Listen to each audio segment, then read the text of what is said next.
നമസ്കാരം. ക്ലിയർ കട്ടിലേക്ക് വീണ്ടും സ്വാഗതം. കൂടുവിട്ട് കൂടുമാറൽ, ഇന്ന് കണ്ടവനെ നാളെ കാണില്ല, പടപേടിച്ച് പന്തളത്ത് ചെല്ലുമ്പോൾ പന്തം കൊളുത്തിപ്പട മുതലായ വാചകങ്ങളെല്ലാം അന്വർത്ഥമാക്കിയാണ് ഇന്നത്തെ രാഷ്ട്രീയ വാർത്താ ദിനം അവസാനിക്കുന്നത്. ആ വാർത്തയുടെ പിറകിലെ കൃത്യമായ വിലയിരുത്തലാണ് ഇനി. ക്ലിയർ കട്ടിലേക്ക് വീണ്ടും സ്വാഗതം. ന്യൂസ് 18 എഡിറ്റർ രാജീവ് ദേവരാജും നമുക്കൊപ്പം ചേരുന്നു. ആദ്യം നോക്കാം പ്രധാന തലക്കെട്ടുകൾ. കെ എം മാണിയിൽ നിന്ന് സ്വതന്ത്രനാകാൻ പി ജെ ജോസഫിന് വഴി തെളിയുന്നു. ഇടുക്കിയിൽ കോൺഗ്രസിന്റെ കൈസഹായം കിട്ടിയേക്കും. തീരുമാനം നാളെ.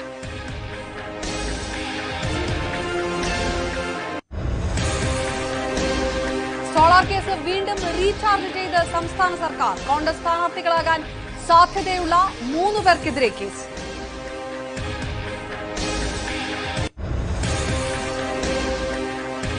ടോം വടക്കൻ കളം മാറ്റി ചവിട്ടി. ദേശീയ രാഷ്ട്രീയത്തിൽ ഞെട്ടൽ, മലയാളിക്ക് തമാശ.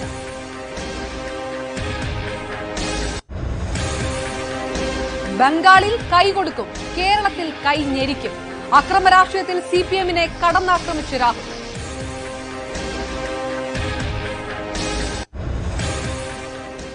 പി ജെ ജോസഫിന് മുന്നിൽ സ്വതന്ത്ര വഴി തെളിയുന്നു. ഒടുവിൽ ഇടുക്കി മണ്ഡലത്തിൽ പി ജെ ജോസഫിന് സ്വതന്ത്രനായി മത്സരിപ്പിക്കാനുള്ള സാധ്യതയാണ് കോൺഗ്രസ് തേടുന്നത്. പക്ഷേ ഇനിയും കെ എം മാണി അത്താഴം മുടക്കിയാകുമോ എന്ന് മാത്രമേ അറിയാനൂ. കോട്ടയം സീറ്റ്, UDF-ൽ ഘടകകക്ഷി പദവി, ഇങ്ങനെ പലതും കോൺഗ്രസിന് വിശ്വസിച്ച് പി ജെ ജോസഫ് സ്വപ്നം കണ്ടിരുന്നു. ഒന്നും ഇതുവരെ സംഭവിച്ചില്ല. അഭിമാനിയായ പി ജെക്ക് അങ്ങനെ തോറ്റു പിന്മാറാനും പറ്റുന്നില്ല. കോൺഗ്രസ് നേതാക്കൾക്കും പ്രവർത്തകർക്കും പി ജെ ജോസഫിന്റെ ഇപ്പോഴത്തെ അവസ്ഥയിൽ ആത്മാർത്ഥമായ സങ്കടവുമുണ്ടാകും. പക്ഷേ കേരള കോൺഗ്രസിന് നൽകിയ സീറ്റിൽ ആരു മത്സരിക്കണമെന്ന് തീരുമാനിക്കാനോ നിർദ്ദേശിക്കാനോ കോൺഗ്രസിന് കഴിയില്ല. ഈ സാഹചര്യത്തിലാണ് പി ജെ ജോസഫിനെ സഹായിക്കാൻ കോൺഗ്രസ് അവസാന ശ്രമം നടത്തുന്നത്. അക്കാര്യത്തിലെ തീരുമാനമാണ് നാളത്തേക്ക് പ്രതീക്ഷിക്കുന്നത്. UDF സ്വതന്ത്രനായി മത്സരിക്കും, അല്ലെങ്കിൽ കോൺഗ്രസ് അങ്ങനെ ഇടുക്കി സീറ്റ് തരും എന്ന രീതിയിലുള്ള ചില വാർത്തകൾ വരുന്നു. ഇതിനോട് എങ്ങനെയാണ്? ഇത് കോൺഗ്രസിന്റെ അടുത്തുള്ള പ്രപ്പോസലാണ്. അതേ സംബന്ധിച്ചുള്ള തീരുമാനം ഏറ്റവും വേഗം അറിയിക്കാമെന്ന് പറഞ്ഞിരിക്കുകയാണ്. അല്ല, കോൺഗ്രസ് ഇങ്ങനെ ഒരു പ്രപ്പോസൽ ഇങ്ങോട്ട് വെച്ചേക്കണോ? അതോ പല പ്രപ്പോസലിൽ ഒന്നാണത്. അതിൽ പോസിറ്റീവാണ് നമ്മുടെ. ഇടുക്കിയിൽ ഏതായാലും ജയം ഉറപ്പിക്കാനാകുന്ന തരത്തിലുള്ള നമ്പർ 1 സ്ഥാനാർത്ഥിയെ അവതരിപ്പിക്കാൻ കോൺഗ്രസിന് കഴിയുന്നില്ല. അങ്ങനെയെങ്കിൽ പി ജെ ജോസഫിന് എന്തുകൊണ്ട് സ്വതന്ത്ര സ്ഥാനാർത്ഥി ആയിക്കൂടാ എന്ന ആലോചനയാണ് ഉള്ളത്. പക്ഷേ അതിന് കെ എം മാണി സമ്മതിക്കണം. ഒരു അനുനയ ശ്രമം നടത്താമെന്ന് മാത്രം, അതിനപ്പുറം പ്രതീക്ഷ വേണ്ട. കേരള കോൺഗ്രസിന്റെ വർക്കിംഗ് ചെയർമാനായ പി ജെ ജോസഫ് കോൺഗ്രസ് നൽകുന്ന സീറ്റ് വാങ്ങി സ്വതന്ത്രനായി മത്സരിക്കുന്നത് കെ എം മാണി അനുവദിക്കാൻ ഇടയില്ല. അപ്പോൾ ഒറ്റമാർഗമേ മുന്നിലുള്ളൂ. MLA സ്ഥാനം രാജിവെച്ച് കോൺഗ്രസിന്റെ സഹായം സ്വീകരിക്കുക. നാളെ വൈകുന്നേരത്തേക്ക് തീരുമാനം പറയാമെന്ന് പറഞ്ഞിരിക്കുന്നു. ഞാൻ എപ്പോഴും ശിവാവതി വിശ്വാസക്കാരനാണ്. കോൺഗ്രസിനും നഷ്ടപ്പെടാൻ ഒന്നുമില്ല. കഴിഞ്ഞ തവണ MP വീരേന്ദ്രകുമാറിന് കൊടുത്ത പാലക്കാട് സീറ്റ് ഇത്തവണ തിരിച്ചെടുക്കും. അതിനു പകരം പി ജെ ജോസഫിന് ഇടുക്കി വിട്ടുകൊടുത്താലും മൊത്തത്തിൽ കോൺഗ്രസ് മത്സരിക്കുന്ന സീറ്റുകളുടെ എണ്ണത്തിൽ വ്യത്യാസവും വരില്ല. Election desk, news 18.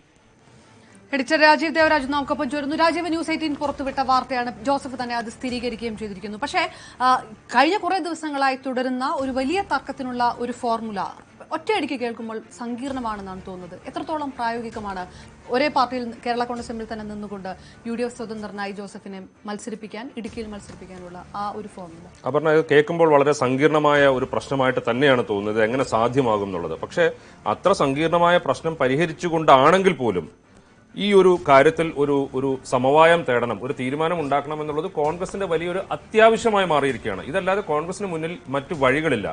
കാരണം ഇന്നലെ തന്നെ നമ്മൾ പറഞ്ഞതുപോലെ കെ എം മാണിയും അതുപോലെ തന്നെ പി ജെ ജോസഫിന് 2 നേതാക്കൾ, ഇവർക്ക് 2 പേർക്കും ഈ UDF രാഷ്ട്രീയത്തിന്റെ ഈ മധ്യ തിരുവിതാംകൂറിലെ അതിന്റെ ഒരു സ്ഥിരാകേന്ദ്രമായ കോട്ടയത്ത് 2 തരത്തിലുള്ള ഇമേജ് ഇപ്പോൾ ഉണ്ടായിക്കഴിഞ്ഞിരിക്കുന്നു. പി ജെ ജോസഫിനോട് ആളുകൾക്ക് അല്ലെങ്കിൽ കോൺഗ്രസ് അണികൾക്കായാലും മൊത്തത്തിൽ അദ്ദേഹത്തോട് ഒരു അനുകമ്പ തോന്നുന്ന രീതിയിലേക്ക് ഇപ്പോൾ രാഷ്ട്രീയം മാറിയിരിക്കുന്നു. ഈ അവസരത്തിൽ കോൺഗ്രസുകാരെ സംബന്ധിച്ചിടത്തോളം പി ജെ ജോസഫിനെ എങ്ങനെയെങ്കിലും സഹായിക്കുക എന്നുള്ളത് ഒരു ആവശ്യമായി വന്നിരിക്കുകയാണ്. അതിനു വേണ്ടിയിട്ടാണ് എന്തായാലും കേരള കോൺഗ്രസിന്റെ സ്ഥാനാർത്ഥി കേരള കോൺഗ്രസിന് 2 സീറ്റ് നൽകുന്നില്ല, 2 ചിഹ്നത്തിലല്ല മത്സരിപ്പിക്കാൻ ഉദ്ദേശിക്കുന്നത്. PJ ജോസഫിനെ ഇടുക്കിയിൽ ഒരു സ്വതന്ത്രനായി മത്സരിപ്പിക്കുക എന്നുള്ളതാണ് ആലോചിക്കുന്നത്. അതിന് പക്ഷേ പാർട്ടിയുടെ വർക്കിംഗ് ചെയർമാനായ PJ ജോസഫ് ഇടുക്കിയിൽ വന്ന് മത്സരിക്കുമ്പോൾ അത് KM മാണിയുടെ അനുമതി വേണം. KM മാണി അങ്ങനെ അനുമതി നൽകുമോ ഇല്ലയോ എന്നുള്ളതാണ് ഏറ്റവും പ്രധാനപ്പെട്ട ചോദ്യം. അങ്ങനെ അനുമതി നൽകുന്നില്ല എങ്കിൽ PJ ജോസഫ് MLA സ്ഥാനം രാജിവെച്ച് സ്വതന്ത്രനായി കോൺഗ്രസിന്റെ സഹായത്തോടെ UDF സ്ഥാനാർത്ഥിയായി ഇടുക്കിയിൽ മത്സരിക്കുക എന്നുള്ള സാധ്യതയാണ് കോൺഗ്രസ് തേടുന്നത്. ഇത് കോൺഗ്രസ് മുന്നോട്ട് വെച്ച നിർദ്ദേശമാണെന്നും അതല്ല PJ ജോസഫ് ആവശ്യപ്പെട്ടതാണെന്നും 2 തരത്തിലുള്ള വ്യാഖ്യാനമുണ്ട്. ഏതായാലും ഈ ഒരു കാര്യത്തിലാണ് സമവായം തേടുന്നത്. ഈ കാര്യം ന്യൂസ് 18 പുറത്തുവിട്ടതിന് ശേഷം PJ ജോസഫ് തന്നെ ഇത്തരത്തിലൊരു ഫോർമുല ഉരുത്തിരിഞ്ഞിട്ടുണ്ട്. ഈ കാര്യത്തിൽ ഒരു തീരുമാനം നാളെ ഉണ്ടാകും എന്നുള്ള കാര്യം അദ്ദേഹം തന്നെ സമ്മതിച്ചിട്ടുമുണ്ട്. ഇത് ഒരു അല്പം സങ്കീർണമായ പ്രശ്നമാണെങ്കിൽ പോലും കോൺഗ്രസിനെ സംബന്ധിച്ചിടത്തോളം KM മാണിയും പിണക്കാതെ PJ ജോസഫിനെയും പിണക്കാതെ ഒരു രമ്യമായ ഒരു ഫോർമുല ഉണ്ടാകണം. ഇതില്ല എങ്കിൽ കോട്ടയം, പത്തനംതിട്ട, അതുപോലെ തന്നെ ഇടുക്കി ഈ സീറ്റുകളെല്ലാം അവരുടെ വിജയ സാധ്യതയെ ബാധിക്കുമെന്നുള്ളതുകൊണ്ട് കോൺഗ്രസിനെ സംബന്ധിച്ചിടത്തോളം ഇതൊരു വലിയ പ്രശ്നം തന്നെയാണ്. കോൺഗ്രസിന് മുന്നിലുള്ള ഇപ്പോൾ തൽക്കാലമുള്ള ഒരു ഫോർമുല തന്നെയാണെന്ന് സമ്മതിക്കാം. ചോദിച്ച ചോദ്യം തന്നെ KM മാണി ഇതിന് അനുവദിക്കുമോ എന്നുള്ളത് ഒന്നാമത്തെ കാര്യം. റോഷി അഗസ്റ്റിൻ എന്ന് പറയുന്നു ഇടുക്കി സീറ്റിൽ ജോസഫ് മത്സരിക്കുകയാണെങ്കിൽ കുഴപ്പമില്ല എന്ന് റോഷി അഗസ്റ്റിൻ പറയുന്നതിനെ മാണി വിഭാഗം KM മാണി പച്ചക്കൊടി കാണിക്കുന്നതായിട്ട് വ്യാഖ്യാനിക്കാമോ? തീർച്ചയായും. ഇപ്പോൾ റോഷി അഗസ്റ്റിൻ ഇപ്പൊ MLA-മാരുടെ കാര്യം പറയുകയാണെങ്കിൽ PJ ജോസഫിനൊപ്പം മോൻസ് ജോസഫ് മാത്രമേ നിലകൊള്ളുന്നുള്ളൂ. ബാക്കിയുള്ളവരെല്ലാം അപ്പുറത്താണ്. അതിലൊരാളാണ് റോഷി അഗസ്റ്റിൻ. ഇടുക്കി നിയമസഭാ മണ്ഡലത്തിലെ MLA കൂടിയാണ് റോഷി അഗസ്റ്റിൻ. അതും നമുക്കൊരു സൂചനയായി എടുക്കാവുന്നതാണ്. ഇതിനകത്ത് KM മാണി ഒരുപക്ഷെ അനുനയത്തിന് അദ്ദേഹം അല്ലെങ്കിൽ ഇത്തരം ഒരു വിട്ടുവീഴ്ചയ്ക്ക് അദ്ദേഹം തയ്യാറാകാനാണ് സാധ്യത. അതല്ല എങ്കിൽ കോൺഗ്രസുകാർ ഏതാണ്ട് കോട്ടയം മണ്ഡലത്തിലെ കേരള കോൺഗ്രസ് സ്ഥാനാർത്ഥിയെ കൈവിടുന്ന അവസ്ഥ ഒരുപക്ഷെ ഉണ്ടായേക്കാം. ഇതെല്ലാം കൂടി പരിഗണിച്ചും മുന്നണിയുടെ കെട്ടുറപ്പിന് വേണ്ടിയിട്ടും ഇത് മാത്രമല്ല KM മാണി തിരിച്ചു കൊണ്ടുവരാൻ വേണ്ടി മുൻകൈയെടുത്ത ചില നേതാക്കൾ, UDF നേതാക്കൾക്ക് എന്ന് പറയുന്ന കോൺഗ്രസ് നേതാക്കൾക്കപ്പുറം PK കുഞ്ഞാലിക്കുട്ടിയെ പോലുള്ള നേതാക്കൾ അവരൊക്കെ ഇടപെടുന്നുണ്ടാകണം. അങ്ങനെ ഒരു രമ്യമായ പരിഹാരം ഉണ്ടാക്കാനാണ് ശ്രമിക്കുന്നത്. KM മാണിയെ സംബന്ധിച്ചിടത്തോളം ഇങ്ങനെ ഒരു കാര്യത്തിന് ചേർന്ന് പോകുന്നത് മൊത്തത്തിൽ മുന്നണിയുടെ കെട്ടുറപ്പിനും വിജയ സാധ്യതയ്ക്കും ഒക്കെ നല്ല കാര്യമായിരിക്കും. പക്ഷെ ഇപ്പൊ പറഞ്ഞതുപോലെ കോട്ടയത്തെ കോൺഗ്രസുകാർ എത്രത്തോളം സഹകരിക്കണമെന്നുള്ള കാര്യമുണ്ട്. ഇങ്ങനെ ഒരു കാര്യത്തിന് അനുമതി കൊടുക്കണം കോൺഗ്രസ് ഒരു നിർദ്ദേശം മുന്നോട്ട് വെക്കുമ്പോൾ, അല്ലെങ്കിൽ ഒരുപക്ഷെ കോട്ടയം ജില്ലാ കമ്മിറ്റികളെല്ലാം ഉടക്കി നിൽക്കുകയാണ്. ആ ചിന്ത KM മാണിക്ക് ഉണ്ടാകുമോ? KM മാണി അതിനെക്കുറിച്ച് ചിന്തിച്ചേ പറ്റുള്ളൂ. ഇല്ല എങ്കിൽ കോൺഗ്രസ് നേതാക്കളോട് പലരോടും സംസാരിക്കുമ്പോൾ അവർ പറയുന്നത് മുന്നണിക്ക് വേണ്ടി KM മാണി നിൽക്കുന്നില്ല എങ്കിൽ കോട്ടയത്തെ സ്ഥാനാർത്ഥിയെ വിജയിപ്പിക്കുക എന്നുള്ളത് കേരള കോൺഗ്രസ് എമ്മിന്റെ മാത്രം ഉത്തരവാദിത്വമായിരിക്കും, ഞങ്ങൾ അതിനുണ്ടാവില്ല എന്നുള്ള വ്യക്തമായ സന്ദേശം കോൺഗ്രസ് നേതാക്കൾ കൊടുക്കും എന്നുള്ളത് അവർ പറയുന്നുണ്ട്. ഈ തർക്കം ഏതുവരെ പോകുന്നു എന്ന് നോക്കിയിരിക്കുകയാണ് കോൺഗ്രസ് നേതാക്കൾ. ഒരു തരത്തിലും സഹകരിക്കുന്നില്ല എങ്കിൽ കോട്ടയത്തെ സ്ഥാനാർത്ഥിയെ വിജയിപ്പിക്കുക എന്നുള്ളത് കേരള കോൺഗ്രസ് എമ്മിന്റെ മാത്രം ഉത്തരവാദിത്വമായിരിക്കും. അങ്ങനെ മാത്രമായി വിട്ടുകൊടുത്തു കഴിഞ്ഞാൽ അവിടെ ജയിക്കാനുള്ള സാധ്യത ഒരു തരത്തിലും കാണുന്നില്ല. ഇതിനൊക്കെ അപ്പുറം ഉള്ള ഒരു കാര്യം, യഥാർത്ഥത്തിൽ ആ സ്ഥാനാർത്ഥിയെ അവിടെ വിജയിപ്പിക്കാൻ KM മാണിക്ക് ആത്മാർത്ഥമായ ആഗ്രഹമുണ്ടോ എന്നുള്ള പോലും സംശയിക്കേണ്ടിയിരിക്കുന്നു. കാരണം ജോസ് കെ മാണിക്ക് അപ്പുറം ഒരു നേതാവോ അല്ലെങ്കിൽ ഒരു ജനപ്രതിനിധിയോ അതിനകത്ത് അല്ലെങ്കിൽ വളർന്നു വരുന്ന കാര്യത്തിൽ KM മാണിക്ക് അത്ര താല്പര്യമുള്ള കാര്യമല്ല, ജോസ് കെ മാണിക്കും താല്പര്യമുള്ള കാര്യമല്ല. അതുകൊണ്ട് തന്നെ തോമസ് ചാഴിക്കാടനെ സ്ഥാനാർത്ഥിയായി പ്രഖ്യാപിച്ചു, ആ സീറ്റ് നിലനിർത്തുക എന്നുള്ളതിനപ്പുറം വിജയം എന്നുള്ളത് എത്രത്തോളം തീവ്രമായി KM മാണിയും അല്ലെങ്കിൽ അദ്ദേഹത്തിന്റെ മകനും ആഗ്രഹിക്കുന്നുണ്ട് എന്നുള്ളതും ഒരുപക്ഷെ ആലോചിക്കേണ്ട കാര്യം. അതായത് PC ജോർജ് ആരോപിച്ചതുപോലെ വാസവന് വിജയസാധ്യത എളുപ്പമാകും, ചാഴിക്കാടനെ നിർത്തി തോൽപ്പിക്കുക എന്നൊരു വലിയ ആരോപണമാണ് കഴിഞ്ഞ 2 ദിവസങ്ങളെല്ലാം PC ജോർജ് ഉന്നയിച്ചത്. ആ രീതിയിലേക്ക് കാര്യങ്ങൾ പോകുമെന്ന് PC ജോർജ് പറഞ്ഞതുമായിട്ട് ബന്ധപ്പെടുത്തി നമ്മളിതിനെ കാണണ്ട. ഇതിന് ഒറ്റൊരു കാര്യം മാത്രം മതി, കോൺഗ്രസുകാരെ പിണക്കിക്കൊണ്ട്. കോൺഗ്രസ് ആണ് അവിടുത്തെ ഏറ്റവും വലിയ ശക്തി. അവിടെ കോട്ടയം ജില്ലയിൽ ഒരുപക്ഷെ കൂടുതൽ സീറ്റ് മത്സരം അല്ലെങ്കിൽ ഗണ്യമായ നിയമസഭാ സീറ്റുകൾ അല്ലെങ്കിൽ വലിയ എണ്ണത്തിൽ നിയമസഭാ സീറ്റുകളൊക്കെ കേരള കോൺഗ്രസ് മത്സരിക്കുന്നുണ്ടാകാം. എങ്കിൽ പോലും കോൺഗ്രസ് ആണ് അവിടുത്തെ ഏറ്റവും വലിയ വോട്ട് ബാങ്ക്, കോൺഗ്രസ് ആണ് അവിടുത്തെ ഏറ്റവും വലിയ ശക്തി. ആ കോൺഗ്രസിനെ ഈ രീതിയിൽ പിണക്കിക്കൊണ്ട് KM മാണി മുന്നോട്ട് പോവുകയാണെങ്കിൽ യഥാർത്ഥത്തിൽ കേരള കോൺഗ്രസ് എമ്മിന്റെ സ്ഥാനാർത്ഥിയുടെ വിജയത്തിന് വേണ്ടി KM മാണി യഥാർത്ഥത്തിൽ ആഗ്രഹിക്കുന്നുണ്ടോ, ആത്മാർത്ഥമായി ആഗ്രഹിക്കുന്നുണ്ടോ എന്ന് സംശയിക്കുന്നതിൽ തെറ്റു പറയാൻ പറ്റില്ല. പക്ഷെ അങ്ങനെയാണെങ്കിൽ അപ്പൊ അങ്ങനെ കൈവിട്ടാൽ തിരിച്ചും കിട്ടില്ലേ പണി? ഇപ്പൊ നേരത്തെ പറഞ്ഞതുപോലെ ഇടുക്കിയുണ്ട്, മാവേലിക്കരയുണ്ട്, പത്തനംതിട്ടയുണ്ട്, തിരിച്ചും കിട്ടില്ലേ പണി കോൺഗ്രസിന്? തീർച്ചയായും. ഇത് അതുകൊണ്ടാണ് കോൺഗ്രസിനെ സംബന്ധിച്ചിടത്തോളം ഇത് മുന്നണിയുടെ ആവശ്യമാണ്, പരസ്പരമുള്ള ആവശ്യമാണ് എന്നുള്ള രീതിയിൽ വരികയും കോൺഗ്രസ് അതുകൊണ്ട് തന്നെയാണ് ഇപ്പൊ നേരത്തെ അപർണ ചോദിച്ചതുപോലെ തന്നെ ഇത്രയും സങ്കീർണമായ ഒരു പ്രശ്നത്തിൽ ഇടപെട്ട് അല്ലെങ്കിൽ ഒരിടത്ത് നിൽക്കുന്ന ഒരാളിനെ രാജിവെപ്പിച്ച് കൊണ്ടുവന്ന് മറ്റിടത്ത് ആണെങ്കിൽ പോലും സ്വതന്ത്രമായി മത്സരിപ്പിക്കുക, ഇങ്ങനെയുള്ള ഓപ്ഷൻസിനെ കുറിച്ച് കോൺഗ്രസ് ആലോചിക്കുന്നത് അതുകൊണ്ട് തന്നെയാണ്. അപ്പോഴും പ്രധാന ചോദ്യം കഴിഞ്ഞ കുറേ ദിവസങ്ങളായി ചോദിക്കുന്ന ചോദ്യമാണ്, ജോസഫിനെ എന്തുകൊണ്ട് ഇപ്പോഴും കോൺഗ്രസ് ഇതിനകത്ത് കാണുന്ന പ്രധാന താല്പര്യം എന്താണ്? എന്തുകൊണ്ടാണ് ജോസഫിനെ കോൺഗ്രസ് പ്രോത്സാഹിപ്പിച്ചത്? ഇപ്പോഴും ജോസഫിനെ ഇറക്കിയത് കോൺഗ്രസ് ആണ് എന്നുള്ള ആരോപണം അത് കുറച്ചുകൂടെ ക്ലിയർ ആയിക്കൊണ്ടേയിരിക്കുകയാണ്. അത് ആരോപണത്തിനപ്പുറം എനിക്ക് തോന്നുന്നു ഒരു താല്പര്യം എന്ന് പറയുന്ന ആ വാക്കായിരിക്കും കുറച്ചുകൂടെ ആപ്റ്റ് ആവുക. കോട്ടയത്ത് ഏതായാലും ആ സീറ്റ് കേരള കോൺഗ്രസിന് കൊടുക്കാൻ വേണ്ടിയിട്ടാണ് നേരത്തെ ഉണ്ടായ ധാരണ. കെ എം മാണിയെ മുന്നണിയിലേക്ക് എടുക്കുമ്പോൾ, ജോസ് കെ മാണിയെ രാജ്യസഭയിലേക്ക് വിടുമ്പോൾ കോൺഗ്രസ് ഉണ്ടാക്കിയ ധാരണയനുസരിച്ച് കേരള കോൺഗ്രസിന് കോട്ടയം സീറ്റ് അത് അന്ന് തന്നെ പ്രഖ്യാപിച്ചതാണ്. പക്ഷേ അവിടെ കെ എം മാണിയുടെ ഒരു നോമിനി അല്ലെങ്കിൽ കെ എം മാണി നിർദ്ദേശിക്കുന്ന ഒരു സ്ഥാനാർത്ഥി വന്നാൽ അതിന് വിജയസാധ്യത കുറവാണെന്ന് ആദ്യം മനസ്സിലാക്കുന്നത് കോൺഗ്രസ് നേതാക്കൾ തന്നെയാണ്. കാരണം കോൺഗ്രസ് പ്രവർത്തകരും കേരള കോൺഗ്രസ് മാണി വിഭാഗം പ്രവർത്തകരും തമ്മിൽ മാനസികമായും രാഷ്ട്രീയമായും ആ രീതിയിൽ അകന്നു കഴിഞ്ഞിരുന്നു.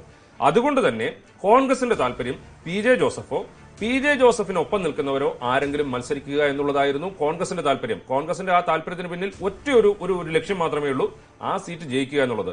കോട്ടയം സീറ്റ് 1,20,599 വോട്ടിന് കഴിഞ്ഞ പ്രാവശ്യം വിജയിച്ച കോട്ടയം സീറ്റ് വിട്ടുകളയുക എന്ന് പറഞ്ഞത് അല്ലെങ്കിൽ തോൽക്കുക എന്ന് പറയുന്നത് കോൺഗ്രസിന് ആലോചിക്കാൻ പോലും കഴിയാത്ത ഒരു കാര്യമാണ്. അതാണ് പി ജെ ജോസഫിനെയോ അല്ലെങ്കിൽ പി ജെ ജോസഫിനെ സഹായിക്കാമെന്ന രീതിയിൽ കോൺഗ്രസ് നിലപാടെടുത്തതിനും അദ്ദേഹത്തെ പിന്തുണച്ചതിനും ഒരു മുന്നണിയിലെ ഒരു കക്ഷിയാണ് കേരള കോൺഗ്രസ് എം.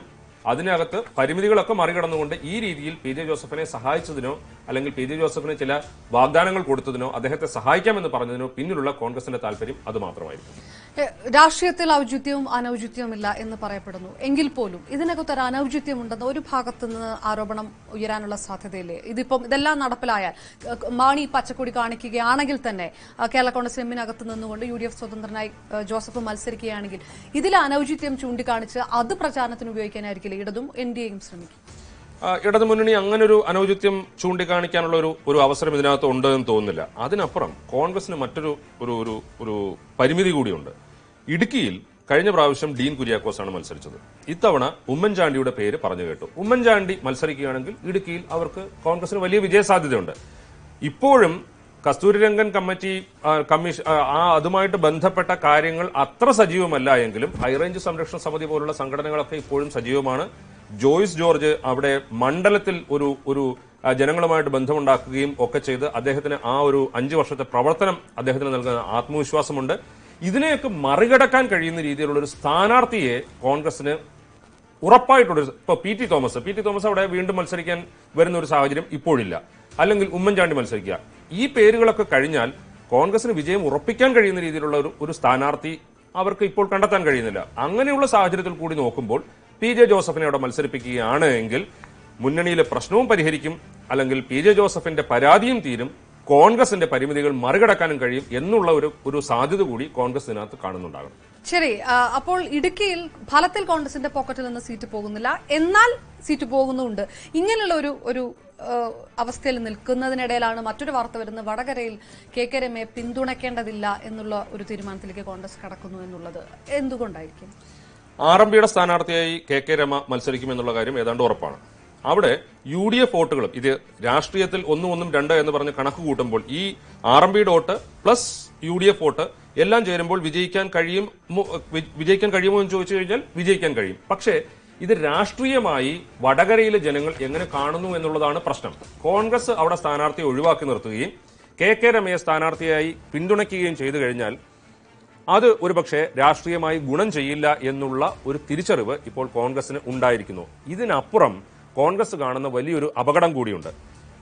ഈ ഒരു സാഹചര്യത്തിൽ ഒരുപക്ഷെ കോൺഗ്രസിന് ഒരു പണി കിട്ടിക്കോട്ടെ എന്ന് വിചാരിച്ച് BJP അവിടെ ഒരു സ്ഥാനാർത്ഥിയെ നിർത്തുന്നില്ല, BJP സ്ഥാനാർത്ഥി നിർത്താൻ ഉദ്ദേശിക്കുന്നില്ല എന്നൊരു തന്ത്രം BJP സ്വീകരിച്ചാൽ ഫലത്തിൽ CPM-നെ എതിർക്കാൻ കോൺഗ്രസും അതുപോലെ തന്നെ RMPയും BJPയും എല്ലാവരും കൂടി കൂട്ടുചേരുന്നു എന്നുള്ള ഒരു പ്രതീതി ഉണ്ടാകും. അത് CPM-ഉം ഇടതുപക്ഷവും കേരളത്തിൽ വലിയ ഒരു പ്രചാരണ വിഷയമാക്കും, പ്രചാരണ ആയുധമാക്കും. അത് വടകരയിൽ മാത്രം ഒതുങ്ങി നിൽക്കില്ല, കേരളത്തിൽ അങ്ങോളം ഇങ്ങോളം അതൊരു വലിയ വിഷയമായി തീരും. CPM അതിൽ നിന്ന് നേട്ടമുണ്ടാക്കാൻ ശ്രമിക്കും.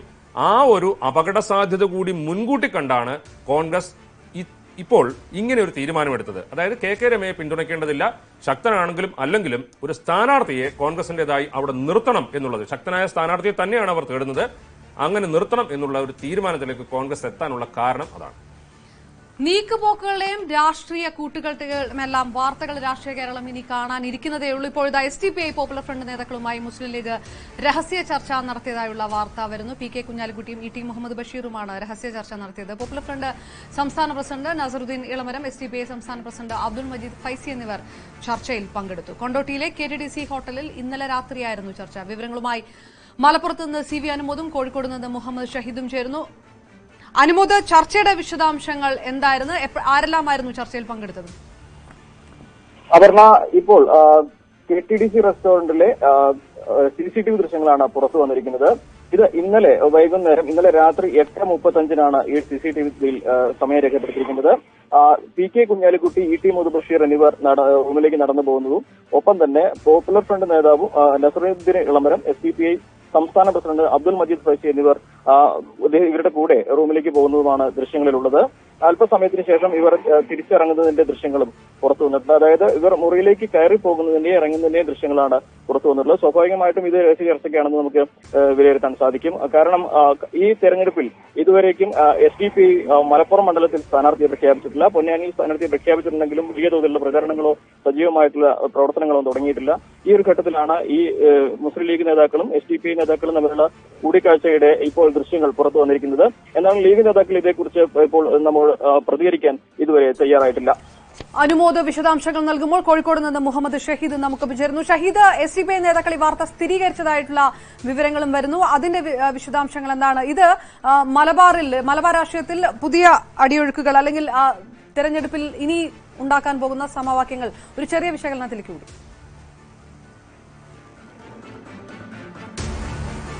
അപർണ, തീർച്ചയായും ഏറ്റവും ആദ്യം പറയാനുള്ളത് SDPI നേതാക്കൾ അല്ലെങ്കിൽ SDPI സംസ്ഥാന പ്രസിഡന്റ് അബ്ദുൽ മജീദ് ഫൈസി ഇക്കാര്യം നമ്മോട് സ്ഥിരീകരിച്ചു. അല്പം മുമ്പ് ടെലിഫോണിൽ സംസാരിച്ചു. അതിന്റെ ഓഡിയോ സന്ദേശം നമുക്ക് പുറത്തുവിടാൻ കഴിയുന്ന സാഹചര്യമുണ്ട്. അതായത് ഇത്തരമൊരു ചർച്ച കൊണ്ടോട്ടിയിൽ വെച്ച് നടത്തിയിട്ടുണ്ട്. മുസ്ലിം ലീഗ് നേതാക്കന്മാരുമായി ഇത്തരമൊരു ചർച്ച നടത്തി. മുസ്ലിം ലീഗ് നേതാക്കന്മാർ തന്നെ മുൻകൈയെടുത്താണ് ഇത്തരമൊരു ചർച്ച നടത്തിയത്. തെരഞ്ഞെടുപ്പിന് തങ്ങളുടെ വോട്ട് അഭ്യർത്ഥിച്ചു. തങ്ങളുടെ വോട്ട് മുസ്ലിം ലീഗ് തേടി. തെരഞ്ഞെടുപ്പാകുന്ന സമയത്ത് ഇത്തരം ചർച്ചകൾ നടത്തുന്നത് സ്വാഭാവികമാണ്. അതിൽ അസ്വാഭാവികതയൊന്നുമില്ല എന്നാണ് അദ്ദേഹം പറഞ്ഞിരിക്കുന്നത്. അതായത് ഇത്തരമൊരു ചർച്ച നടന്നതായി മുസ്ലിം ലീഗ്, SDPI, പോപ്പുലർ ഫ്രണ്ട് നേതാക്കന്മാർ തെരഞ്ഞെടുപ്പിന് മുന്നോടിയായി വോട്ട് തേടിക്കൊണ്ട് അത്തരമൊരു ചർച്ച നടത്തിയതായി ഇപ്പോൾ SDPI സംസ്ഥാന നേതൃത്വം തന്നെ ഇപ്പോൾ സ്ഥിരീകരിച്ചിരിക്കുന്നു എന്നുള്ളതാണ് ഏറ്റവും ആദ്യം നമുക്ക് പങ്കുവെക്കാനുള്ള വാർത്ത. ഇത് സംബന്ധിച്ച് മറ്റൊരു അല്ലെങ്കിൽ അഭ്യൂഹങ്ങൾക്കോ മറ്റൊരു നിഷേധത്തിനോ ഒന്നും ഒരു അടിസ്ഥാനമില്ല. കാരണം ഈ ദൃശ്യങ്ങൾ തന്നെ പുറത്തു വന്നു. അതിനുശേഷം SDPI നേതാവ് തന്നെ, സംസ്ഥാന പ്രസിഡന്റ് തന്നെ ഈ ചർച്ച നടത്തിയെന്നുള്ള കാര്യം സ്ഥിരീകരിക്കുകയും അതിനെ ന്യായീകരിക്കുകയും ചെയ്തിരിക്കുകയാണ്. ഒപ്പം മുസ്ലിം ലീഗ് തന്നെ മുൻകൈയെടുത്താണ് ഇത്തരമൊരു ചർച്ച നടത്തിയതെന്നും വോട്ട് തേടുകയാണ് അല്ലെങ്കിൽ വോട്ട് അഭ്യർത്ഥിക്കുകയാണ് അവർ ചെയ്തതെന്നും പറയുന്നു. ഒപ്പം തന്നെ അദ്ദേഹം കൂട്ടിച്ചേർക്കുന്നത് പൊന്നാനിയിൽ മുസ്ലിം ലീഗിന് ഇപ്പോൾ തങ്ങളുടെ വോട്ട് ആവശ്യമുള്ള ഒരു സാഹചര്യമുണ്ട് എന്ന് അദ്ദേഹം നമ്മളുമായി നടത്തിയ ടെലിഫോൺ സംഭാഷണത്തിൽ അദ്ദേഹം സൂചിപ്പിക്കുകയും ചെയ്തു. അതായത് പൊന്നാനിയിൽ നമ്മൾ നേരത്തെയൊക്കെ പലപ്പോഴായി റിപ്പോർട്ട് ചെയ്തതുപോലെ മുസ്ലിം ലീഗിന്റെ കാര്യം അല്പം പരുങ്ങലിലാണ്. അവർക്ക് വോട്ട് കണക്കുകൾ വെച്ച് കഴിഞ്ഞ തെരഞ്ഞെടുപ്പിന് കണക്കുകൾ വെച്ച് ജയിച്ചു പോകാൻ പ്രയാസമുണ്ട്. ഒപ്പം തന്നെ കോൺഗ്രസിന്റെ ഭാഗത്തു നിന്നും അല്ലെങ്കിൽ കോൺഗ്രസിന്റെ വോട്ടുകൾ മുഴുവനായി മുസ്ലിം ലീഗ് സ്ഥാനാർത്ഥിക്ക് ലഭിക്കുമോ എന്നുള്ള കാര്യത്തിൽ വലിയൊരു ആശങ്കയും ഇപ്പോൾ ഉയർന്നൊരു രാഷ്ട്രീയ സാഹചര്യം നിലനിൽക്കുന്നുണ്ട്. ഇത് മറികടക്കേണ്ടത് മുസ്ലിം ലീഗിന് അത്യാവശ്യമാണ്. ഇതാണ് ഇത്തരമൊരു ചർച്ചയിലേക്ക് നയിച്ചത് എന്നുള്ളതാണ് നമുക്ക് ഈ ഘട്ടത്തിൽ നമുക്ക് മനസ്സിലാക്കാൻ സാധിക്കുന്നത്. ഏതായാലും ദൃശ്യങ്ങൾ പുറത്തു വന്ന സാഹചര്യം, SDPI ഇക്കാര്യം സ്ഥിരീകരിക്കുകയും ചെയ്ത സാഹചര്യത്തിൽ മുസ്ലിം ലീഗ് ഇപ്പോൾ വലിയ പ്രതിരോധത്തിലേക്ക് നീങ്ങിയിരിക്കുകയാണ്. കാരണം ഈ SDPIയും പോപ്പുലർ ഫ്രണ്ട് രാഷ്ട്രീയത്തോട് കടുത്ത എതിർപ്പ് പരസ്യമായി പ്രകടിപ്പിച്ച് ആ തരത്തിലുള്ള രാഷ്ട്രീയം മുന്നോട്ട് വെക്കുന്ന ഒരു രാഷ്ട്രീയ പാർട്ടിയാണ് മുസ്ലിം ലീഗ്. അതുകൊണ്ട് തന്നെ രഹസ്യമായി ഇത്തരം ഒരു ചർച്ച നടത്തി എന്നുള്ളത് മുസ്ലിങ്ങളെ സംബന്ധിച്ചിടത്തോളം രാഷ്ട്രീയമായി തീർച്ചയായും മുഹമ്മദ് ഷഹീദാണ് വിശദാംശങ്ങൾ നൽകിയത്. രാജീവ്, പൊന്നാനിയിൽ അൻവറിന് UDF വോട്ട് കിട്ടുമോ, കോൺഗ്രസ് വോട്ട് ചോരുമോ എന്നുള്ള ചില സംശയങ്ങളെല്ലാം നിൽക്കുന്ന സമയത്ത് ഇന്ന് കുഞ്ഞാലിക്കുട്ടി പറയുകയാണ് ഇത് പൊളിറ്റിക്സ് ആണ്, ഈ രീതിയിലുള്ള കാര്യങ്ങൾ ഇതിനകത്ത് നടക്കും, നിങ്ങൾ മാധ്യമപ്രവർത്തകർ തന്നെ അത് പുറത്തു കൊണ്ടുവരണമെന്ന് ഇന്നലെ ഈ രീതിയിലുള്ള രഹസ്യ ചർച്ച നടന്നിരിക്കുന്നു. SDPI അത് സ്ഥിരീകരിക്കുകയും ചെയ്തിരിക്കുന്നു. ഇതൊരു പുതിയ അടിയൊഴുക്കായിട്ട് വിചാരിക്കണമോ? എങ്ങനെയാണ് കാണുന്നത്? ഇത് തെരഞ്ഞെടുപ്പ് രാഷ്ട്രീയമാണ്. തെരഞ്ഞെടുപ്പിന് മുൻപ് ഒരു കാര്യം പറയുക, തെരഞ്ഞെടുപ്പ് ആകുമ്പോഴേക്കും വോട്ടിന് വേണ്ടി ആരുടെയും മുൻപിൽ ചെല്ലുക, എത്ര രാഷ്ട്രീയ വിരോധം പറഞ്ഞാലും എത്രത്തോളം പ്രത്യയശാസ്ത്രപരമായി എതിർത്താലും അവസാനം വോട്ടിന് വേണ്ടി ഇത്തരത്തിലുള്ള കളം മാറ്റി ചവിട്ടലുകൾ നടത്തുക എന്നുള്ളത് എല്ലാ രാഷ്ട്രീയ പാർട്ടികളും ചെയ്യുന്നതാണ്. ഇപ്പോൾ മുസ്ലിം ലീഗിന്റെ ഭാഗത്തു നിന്നും ഇത് ഉണ്ടായിരിക്കുന്നു എന്നുള്ളതാണ് നമുക്ക് ഏറ്റവും എടുത്തു പറയേണ്ട കാര്യം. ഇതിൽ പൊന്നാനി സീറ്റ് ലീഗിനെ സംബന്ധിച്ചിടത്തോളം കഴിഞ്ഞ പ്രാവശ്യം ഇ.ടി. മുഹമ്മദ് ബഷീർ കഷ്ടിച്ചാണ് ജയിച്ചത്. 20,000 വോട്ടിന് അപ്പുറം, അതല്ലെങ്കിൽ 20,000-ഓളം വോട്ടിനാണ് ജയിച്ചത്. അബ്ദുറഹ്മാനോട് ആണ് ഇ.ടി. മുഹമ്മദ് ബഷീർ ജയിച്ചത്. ഇത്തവണ CPM വളരെ കൃത്യമായി നിലമ്പൂർ MLA PV അൻവറിനെ കൊണ്ടുവന്ന് അവിടെ ഫീൽഡ് ചെയ്തിരിക്കുന്നു. വീണ്ടും ശക്തമായ മത്സരം കൊടുക്കുക എന്ന ഒറ്റ ലക്ഷ്യത്തോടെ തന്നെയാണ് ചെയ്തിരിക്കുന്നത്. മാത്രമല്ല, അവിടെ ലീഗും കോൺഗ്രസുമായി പല സ്ഥലങ്ങളിലും ആഭ്യന്തര പ്രശ്നങ്ങൾ അല്ലെങ്കിൽ തമ്മിലുള്ള അഭിപ്രായ ഭിന്നതകൾ ഒക്കെയുണ്ട്. ഇങ്ങനെയുള്ള വോട്ട് ചോരാൻ സാധ്യതയുള്ളത് മുൻകൂട്ടി കണ്ടാകണം ഇത്രയും നാൾ എതിർത്തിരുന്ന അല്ലെങ്കിൽ രാഷ്ട്രീയമായും ഒക്കെ എതിർത്തിരുന്ന SDPI പോലെയുള്ള സംഘടന, പോപ്പുലർ ഫ്രണ്ടിനെ അങ്ങോട്ട് ചെന്ന് കണ്ട് അവരുമായി ചർച്ച നടത്തിയിരിക്കുന്നത്. ഇത് മുസ്ലിം ലീഗിനെ സംബന്ധിച്ചിടത്തോളം അവർ പൊതുസമൂഹത്തിന് മുന്നിൽ എന്തിനിങ്ങനെ ചെയ്തു എന്നുള്ളത് വിശദീകരിക്കേണ്ട കാര്യമാണ്. സോളാർ കേസ് ഈ തെരഞ്ഞെടുപ്പിലും വിഷയമാകുമോ? 3 കോൺഗ്രസ് MLA-മാർക്കെതിരെ ലൈംഗിക പീഡനത്തിന് ക്രൈംബ്രാഞ്ച് കേസെടുത്തിരിക്കുന്നു. ഹൈബി ഈഡൻ, അടൂർ പ്രകാശ്, AP അനിൽകുമാർ എന്നിവർക്കെതിരെയാണ് ക്രൈംബ്രാഞ്ച് കേസെടുത്തത്. ഇവർക്കെതിരായ FIR കോടതിയിൽ സമർപ്പിച്ചു. ക്രിമിനൽ കേസിൽ ഉൾപ്പെട്ട സ്ഥാനാർത്ഥികൾ 3 തവണ പത്രപരസ്യം നൽകണമെന്ന ചട്ടമുള്ളതിനാൽ തെരഞ്ഞെടുപ്പ് കാലത്ത് സമർപ്പിക്കപ്പെട്ട ഈ FIR കോൺഗ്രസിന് തലവേദനയാകും എന്ന കാര്യം ഉറപ്പാണ്. രാജീവ്, പ്രധാന ചോദ്യം, ഇതൊരു രാഷ്ട്രീയ തന്ത്രമായിട്ട് എല്ലാ തെരഞ്ഞെടുപ്പ് കാലത്തും ഉയർത്തിക്കൊണ്ടുവരുന്ന ഒന്നായി ഇതിനെ കോൺഗ്രസ് വ്യാഖ്യാനിക്കും. അത് CPM-ന്റെ ഒരു മോട്ടീവ് ഇതിനകത്തുണ്ടോ? പിന്നെ ഇത് സോളാർ ഈ തെരഞ്ഞെടുപ്പിലും വിഷയമാകും. ഈ സോളാർ കേസിന്റെ ചാർജ് എന്താണ് ഇതുവരെ തീരാത്തതെന്നുള്ളൊരു വലിയൊരു ചോദ്യമാണ്. ഏതായാലും ഇപ്പോൾ ഇത് കൊണ്ടുവന്നിരിക്കുന്നത് അല്ലെങ്കിൽ ഇപ്പോൾ ഇങ്ങനെ ഒരു കേസ് എടുത്തിരിക്കുന്നത് ആ പരാതിക്കാരിക്ക് എന്തെങ്കിലും തരത്തിലുള്ള ഒരു നീതി കൊടുക്കണമെന്നുള്ള നല്ല ആത്മാർത്ഥമായ ഉദ്ദേശത്തോടുകൂടിയാണ് എന്ന് ഒരു തരത്തിലും പറയാൻ കഴിയില്ല. കൃത്യമായി 3 പേർക്കെതിരെ, 1 ഹൈബി ഈഡൻ, 2 AP അനിൽകുമാർ, അതുപോലെ തന്നെ അടൂർ പ്രകാശ്, ഈ 3 പേർക്കെതിരെ, ഈ 3 പേരുടെയും പേരുകൾ സജീവമായി കോൺഗ്രസ് പട്ടികയിൽ, സ്ഥാനാർത്ഥി പട്ടികയിൽ ഉള്ളതാണ്. അതിൽ ഹൈബി ഈഡൻ എറണാകുളത്ത് മത്സരിക്കുകയാണെങ്കിൽ ഒരുപക്ഷെ KV തോമസ് മത്സരിക്കുന്നതിനേക്കാൾ നല്ല ശക്തമായ മത്സരം P രാജീവിനെതിരെ കാഴ്ചവെക്കാൻ കഴിയുന്ന സ്ഥാനാർത്ഥി ഹൈബി ഈഡനാണ്. ആലത്തൂർ മണ്ഡലത്തിൽ PK ബിജുവിനെ നിർത്തണോ വേണ്ടയോ എന്ന കാര്യത്തിൽ CPM-ന് പലതവണ സംശയമുണ്ടായിരുന്നു. ഏറ്റവും അവസാനം നിർത്താൻ തീരുമാനിച്ചു. അവിടെ AP അനിൽകുമാറാണ് മത്സരിക്കുന്നതെങ്കിൽ അതിശക്തമായ മത്സരം നടക്കും. അതുപോലെ തന്നെ ആറ്റിങ്ങലിലും ആലപ്പുഴയിലുമാണ് അടൂർ പ്രകാശിന്റെ പേര് പറഞ്ഞു കേൾക്കുന്നത്. അതിൽ ഏത് മണ്ഡലത്തിലാണെങ്കിലും കോൺഗ്രസിന് നിർത്താൻ കഴിയുന്ന ഏറ്റവും നല്ല കാൻഡിഡേറ്റിൽ ഒരാളാണ് അടൂർ പ്രകാശ്. ഇവർ 3 പേർക്കെതിരെയാണ് ഇപ്പോൾ കേസെടുത്തിരിക്കുന്നത്. അതിൽ ഏറ്റവും പ്രധാനപ്പെട്ട കാര്യം, കേസെടുത്തു ആരോപണം എന്നുള്ള രീതിയിൽ നമുക്ക് തള്ളിക്കളയാവുന്നതേ ഉണ്ടായിരുന്നുള്ളൂ. തെരഞ്ഞെടുപ്പ് കമ്മീഷന്റെ പുതിയ ചട്ടമനുസരിച്ച് നോമിനേഷൻ കൊടുത്തു കഴിഞ്ഞാൽ ക്രിമിനൽ ബാക്ക്ഗ്രൗണ്ട്, അതായത് ഓരോ സ്ഥാനാർത്ഥികളുടെയും ക്രിമിനൽ കേസ് സംബന്ധിച്ച് 3 തവണ പത്ര TV പരസ്യം അവർ കൊടുക്കണം. അതും അവരുടെ ചെലവിൽ. ആ ചെലവ് കൂടി തെരഞ്ഞെടുപ്പ് കമ്മീഷൻ സ്ഥാനാർത്ഥിയുടെ തെരഞ്ഞെടുപ്പ് ചെലവ് കണക്കിൽ എഴുതി ചേർക്കും. ഇങ്ങനെ അവർ സ്വയം പറയണം, എനിക്കെതിരെ ഈ ഒരു കേസുണ്ട് എന്നുള്ളത് അവർ സ്വയം വെളിപ്പെടുത്തണം. അങ്ങനെ ഒരു സാഹചര്യത്തിലേക്ക് കൊണ്ട് എത്തിക്കുക, പിന്നെ ഇതൊരു തെരഞ്ഞെടുപ്പ് വിഷയമാക്കുക എന്നുള്ളത് തന്നെയായിരിക്കണം ഇപ്പോൾ ഇങ്ങനെ ഒരു കേസെടുത്തതിന് പിന്നിലുള്ള ഉദ്ദേശം. ടോം വടക്കൻ കോൺഗ്രസ് വിട്ട് BJP ചേർന്നതാണ് ദേശീയ തലത്തിലെ വലിയ വാർത്ത. പക്ഷേ എന്തുകൊണ്ടോ നാട്ടിൽ അത് പലർക്കും വലിയ തമാശയായാണ് തോന്നിയത്. നിൽപ്പിൽ എടുത്തു ചാടിയതാണോ അതോ ടോം വടക്കന്റെ ഒടുങ്ങാത്ത, ഒരിക്കലും നടക്കാതിരുന്ന സ്ഥാനാർത്ഥി മോഹമാണോ അതിന് കാരണമെന്ന് അറിയില്ല. ഒരു പാർട്ടിയിൽ നിന്ന് മറ്റൊരു പാർട്ടിയിലേക്ക് മാറുന്നതൊക്കെ പതിവാണ്. അങ്ങനെ നേതാക്കളും അണികളും മാറിയതുകൊണ്ടാണ് രാജ്യത്ത് ഇത്രയധികം പാർട്ടികൾ തന്നെ ഉണ്ടായത്. ഇത്തരം മാറ്റങ്ങൾക്ക് നേതാക്കൾക്ക് പല കാരണങ്ങളുണ്ടാകാം. ആശയപരമായ പ്രശ്നം, നേതൃത്വവുമായുള്ള ഭിന്നത, അങ്ങനെ പലത്. ഇതൊക്കെ ഉണ്ടായാലും സമയമെടുത്തായിരിക്കും പാർട്ടി മാറ്റം. ടോം വടക്കനെ പോലെ ഇന്നലെ വരെ ഒരിടത്ത്, ഇന്ന് പുലർന്നപ്പോൾ മറ്റൊരിടത്ത് എന്നത് അധികം കേട്ടുകേൾവിയില്ലാത്തതാണ്. നമ്മുടെ എയർഫോഴ്സസ് അവിടെ ഇറങ്ങി ആ ലൊക്കേഷനിൽ ബോംബാർഡ് ചെയ്ത് കഴിഞ്ഞിട്ട് ചോദ്യങ്ങൾ വരുന്നത്, നിങ്ങൾ പോയോ, നിങ്ങൾ വെടിവെച്ച് കൊന്നുവോ, ശവങ്ങൾ എണ്ണിയോ, ഇതൊക്കെയാണോ ചോദ്യങ്ങൾ? ഈ ചോദ്യങ്ങൾക്കാണ് ഞാൻ ഉത്തരം പറഞ്ഞത്. എനിക്കത് അക്സെപ്റ്റബിൾ അല്ല. എനിക്ക് പേഴ്സണലായിട്ട് എന്റെ ഹ്യൂമിലിയേഷനോ ഇഷ്യൂ അല്ല. എന്റെ രാജ്യത്തെ ഇഷ്യൂസ് ഞാൻ കാണുമ്പോൾ ഞാൻ അതിന് ഒബ്ജക്ഷൻ റേസ് ചെയ്തില്ലെങ്കിൽ പിന്നെ ഞാൻ എന്ത് തരം സിറ്റിസൺ ആണ് ഈ രാജ്യത്ത്? അതിർത്തിയിൽ വെടിപൊട്ടിയപ്പോഴാണ് ടോം വടക്കനിൽ രാജ്യസ്നേഹി ഉണർന്നതെന്നാണ് അദ്ദേഹം തന്നെ പറഞ്ഞത്. അതിർത്തിയിൽ രാജ്യം നൽകിയ തിരിച്ചടിയോട് കോൺഗ്രസ് പ്രതികരിച്ച രീതിയിലെ പ്രതിഷേധമായാണ് ടോം വടക്കൻ കോൺഗ്രസുമായുള്ള ബന്ധം ഉപേക്ഷിച്ചത്. പക്ഷേ ഇതേ ടോം വടക്കൻ സൈനിക നടപടിയുടെ പേരിൽ BJP സർക്കാരിനെ വിമർശിച്ചിരുന്നു എന്നതാണ് വസ്തുത. എത്ര ന്യായീകരിച്ചാലും കളം മാറാനുള്ള കാരണമെന്താണെന്ന് ടോം വടക്കനെ ഇത്രയും നാൾ കാണുകയും കേൾക്കുകയും ചെയ്ത മലയാളിക്ക് നന്നായി മനസ്സിലാകും. തെരഞ്ഞെടുപ്പെടുത്തപ്പോൾ തൃശൂർ സീറ്റ് ലക്ഷ്യമാക്കി ഇത്തവണയും ടോം വടക്കൻ നാട്ടിൽ വന്നിരുന്നു. മോഹം മറച്ചുവെക്കാതെ പറയുകയും ചെയ്തു. തൃശ്ശൂർ ഒരു കൾച്ചറൽ സെന്ററാണ്. ആ കൾച്ചറൽ ഈത്തോസിനെ റെപ്രസെന്റ് ചെയ്യുന്ന ഒരു സെക്യുലർ, ഞാൻ വിചാരിക്കുന്നു എനിക്കൊരു സെക്യുലർ ഇമേജ് ഉണ്ട്. പക്ഷെ എന്റെ ഫൈനൽ തീരുമാനം എന്റെ ഹൈക്കമാൻഡിനും എന്റെ പാർട്ടിക്കാണ്. ഇത് പറയുമ്പോഴും ഇന്ന് കുടുംബവാഴ്ച ആരോപിക്കുന്ന കോൺഗ്രസിന്റെ ഹൈക്കമാൻഡിനോടുള്ള വിധേയത്വം ടോം വടക്കൻ വിട്ടുകളഞ്ഞിരുന്നില്ല. അത് കോൺഗ്രസിലായിരുന്നപ്പോൾ. അതേ ടോം വടക്കൻ BJPയിൽ എത്തിയ ശേഷവും ഏതാണ്ട് അതേ വാചകങ്ങൾ തന്നെയാണ് പറയുന്നത്. ഞാൻ മത്സരിക്കോ ഇല്ലയോ, എന്റെ ഭാഗത്തുനിന്ന് ഞാൻ ഒരു കണ്ടീഷനും വെച്ചിട്ടില്ല, അവര് ഒരു കണ്ടീഷനും വെച്ചിട്ടില്ല. ഒരു മ്യൂച്വൽ ട്രസ്റ്റിലാണ് ഇറങ്ങിയിരിക്കുന്നത്. അവര് പറയണം നാളെ നാഗാലാൻഡിൽ പോയി ക്യാമ്പയിൻ ചെയ്യാൻ പറഞ്ഞു, ഞാൻ പോവും. ഞാൻ ബേസിക്കലി ഒരു വർക്കറാണ്, പാർട്ടി വർക്കറാണ്. ആ ഡിസിപ്ലിൻ അനുസരിച്ച് ഞാൻ പോകും. യഥാർത്ഥത്തിൽ കേരളത്തിൽ ഒരു സീറ്റിൽ മത്സരിക്കാനുള്ള മോഹത്തിൽ തീരുന്നതായിരുന്നോ ടോം വടക്കന്റെ രാഷ്ട്രീയം? Election desk, news 18. ഉള്ളിലുള്ളത് സീറ്റാണെങ്കിലും പറയുന്നത് പുൽവാമ എന്നാണ്. BJP ദേശീയ രാഷ്ട്രീയത്തിൽ എന്ത് പ്രിവിലേജാണ് കാണുന്നത്? BJPയെ സംബന്ധിച്ചിടത്തോളം ടോം വടക്കൻ ദേശീയ തലത്തിൽ അവിടെ സോണിയാഗാന്ധിയൊക്കെ ആയിട്ട് അടുപ്പമുണ്ടായിരുന്ന നേതാവാണ്. AICCയുടെ മാധ്യമ വിഭാഗം സെക്രട്ടറി ഒക്കെ ആ ഒരു നിലകളിൽ പ്രവർത്തിച്ചിരുന്ന വക്താവ് എന്ന നിലയിൽ പ്രവർത്തിച്ചിരുന്ന ആളാണ്.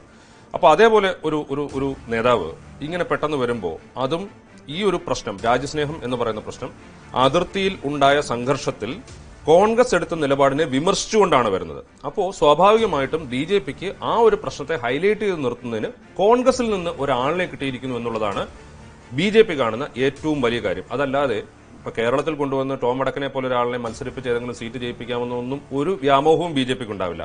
BJP കാണുന്ന ഏറ്റവും വലിയ നേട്ടം അത് തന്നെയാണ്. പിന്നെ അതിനപ്പുറം സോണിയാഗാന്ധിയുടെ സഹായി കോൺഗ്രസിൽ നിന്ന് മാറി BJPയിലേക്ക് പോയി എന്നുള്ള രീതിയിൽ ദേശീയ മാധ്യമങ്ങളിൽ വലിയ വാർത്ത വന്നു. പക്ഷെ മലയാളിയെ സംബന്ധിച്ചിടത്തോളം മലയാളി ഇത് വലിയൊരു തമാശയായിട്ടാണ് കണ്ടത്. ഇത് പെട്ടെന്ന് ഇപ്പൊ 2012 സെൽവരാജ് പെട്ടെന്നൊരു ദിവസം CPMൽ നിന്ന് മാറി കോൺഗ്രസിലേക്ക് പോയി ഉപതെരഞ്ഞെടുപ്പിൽ മത്സരിച്ച് ജയിച്ചു, പിന്നീട് തോറ്റു, പിന്നെ ഇപ്പൊ അദ്ദേഹത്തെ കാണാനില്ല എന്ന് പറയുന്നത് പോലെ ടോം വടക്കൻ ഒരുപക്ഷെ മത്സരത്തിന് ഒന്നും ആയിരിക്കില്ല. ഏതായാലും BJPയുടെ ആ ഒരു സ്കീമിൽ ടോം വടക്കൻ നിന്നുകൊടുത്തു, വീണു എന്നുള്ളതാണ് ഇപ്പോൾ നമുക്ക് മുന്നിലുള്ള യാഥാർത്ഥ്യം. വാർത്തയിലെ നെല്ലും പതിരും വേർതിരിച്ചറിയാം ക്ലിയർ കട്ട് ഇപ്പോൾ പൂർണ്ണമാകുന്നു. നാളെ വീണ്ടും കാണാം. നമസ്കാരം.